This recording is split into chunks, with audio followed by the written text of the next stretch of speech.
Assalamualaikum warahmatullahi wabarakatuh. Sahabat beriman, Nabi Musa alaihissalam adalah salah satu nabi dengan ketabahan luar biasa dalam menyebarkan agama Allah. Dengan ketabahannya itu, beliau adalah salah satu nabi yang digelari ulul azmi. Selain itu, Nabi Musa juga banyak disebut dalam Al-Quran.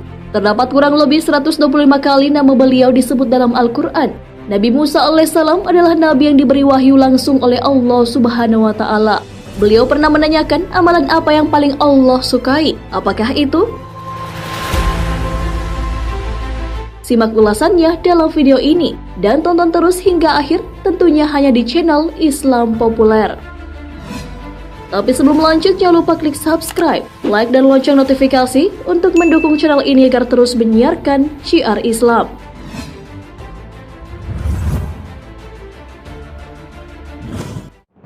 Dalam kitab Mukasyafatul Qulub karangan Imam Ghazali, terdapat dialog Nabi Musa alaihissalam dengan Allah Subhanahu wa Ta'ala tentang amalan yang disukai Allah Subhanahu wa Ta'ala.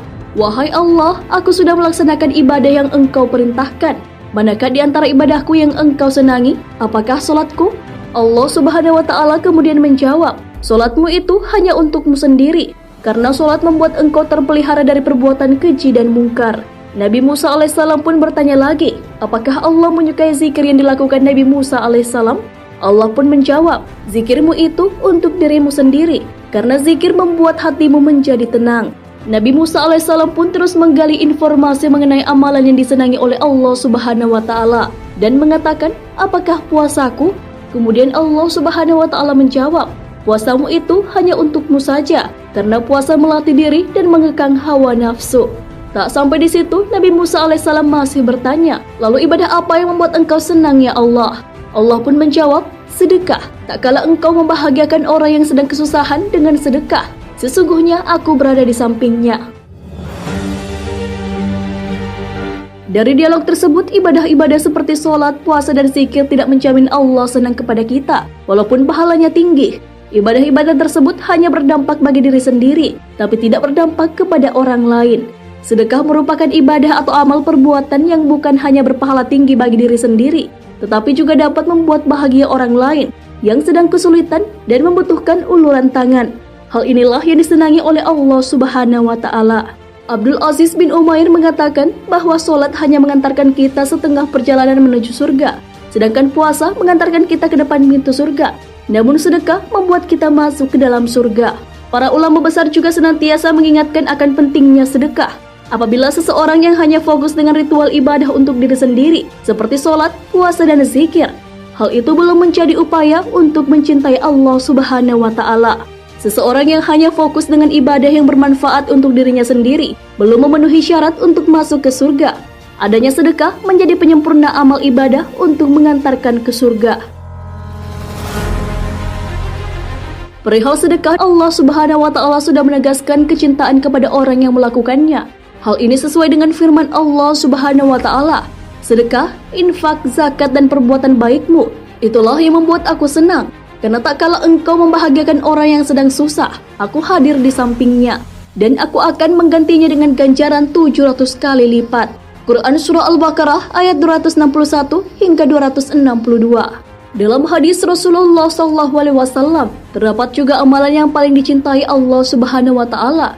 Dari Abu Amr Asy-Syaibani, namanya Sa'ad bin Iyas berkata, pemilik rumah ini telah menceritakan kepadaku sambil menunjuk rumah Abdullah bin Mas'ud radhiyallahu anhu dengan tangannya.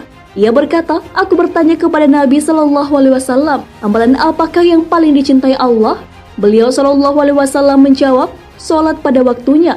Aku Abdullah bin Mas'ud mengatakan, kemudian apa lagi? Beliau SAW menjawab, berbakti kepada dua orang tua. Aku bertanya lagi, lalu apa lagi? Beliau SAW menjawab, jihad di jalan Allah. Ibnu Mas'ud radhiyallahu anhu berkata, itu semua telah diceritakan oleh Rasulullah SAW kepadaku. Sekiranya aku menambah pertanyaanku, pasti beliau SAW akan menambah jawaban beliau kepadaku. Sholat pada waktunya menunjukkan bahwa sholat di awal waktu lebih baik atau lebih utama daripada waktu yang lain. Namun perlu berhati-hati agar tidak melakukan ibadah sholat di luar waktu yang disyariatkan. Memang dalam sebuah riwayat sahih dari Ibnu Khuzaimah dan Ibnu Hibban serta Al-Hakim mengatakan, bahwa sholat pada awal waktunya. Hal ini jelas dan tegas menunjukkan keutamaan sholat pada awal waktu.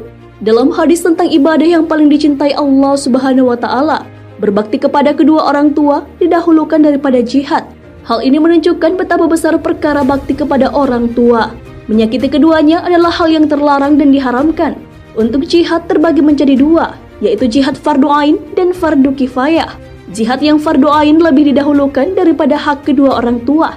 Sedangkan jihad yang fardu kifayah tidak diperbolehkan kecuali dengan seizin kedua orang tua. Perlu diketahui bahwa hadis-hadis yang ada berbeda-beda tentang amalan yang paling utama dan berbeda urutannya. Dalam hadis tersebut, sholat didahulukan, lalu berbakti kepada kedua orang tua, dan berikutnya jihad. Dalam hadis Abu Hurairah radhiyallahu anhu, iman kepada Allah Azza wa Jalla lebih didahulukan, lalu jihad, kemudian haji mabrur. Dalam hadis Abu Dzar radhiyallahu anhu, iman dan jihad dikedepankan. Sedangkan dalam hadis Abdullah bin Amr radhiyallahu anhuma dari Abdullah bin Amr radhiyallahu anhuma, bahwa seorang lelaki bertanya kepada Nabi Shallallahu Alaihi Wasallam, amalan Islam apa yang paling baik? Beliau Shallallahu Alaihi Wasallam menjawab, engkau memberi makan, mengucapkan salam kepada yang engkau kenal dan yang tidak engkau kenal. Nah, sahabat beriman, sedekah adalah amalan yang paling disenangi oleh Allah Subhanahu wa Ta'ala. Berdasarkan dialog dengan Nabi Musa alaihissalam, sedekah menjadi sebab seseorang masuk ke surga. Bahkan untuk meredam murka Allah, lakukanlah sedekah. Hal ini sesuai dengan sabda Rasulullah SAW. Sesungguhnya sedekah itu memadamkan murka Allah dan menolak mati jelek, su'ul khotimah. Hadis riwayat Tirmizi. Namun beberapa hadis Rasulullah SAW menunjukkan perbedaan tentang amalan yang paling utama untuk dilakukan dengan urutan yang berbeda-beda. Wallahu a'lam bissawab. Sahabat beriman, jangan lupa berbagi informasi dengan share video ini, karena sebaik-baik manusia adalah yang paling bermanfaat bagi manusia. Wassalamualaikum warahmatullahi wabarakatuh.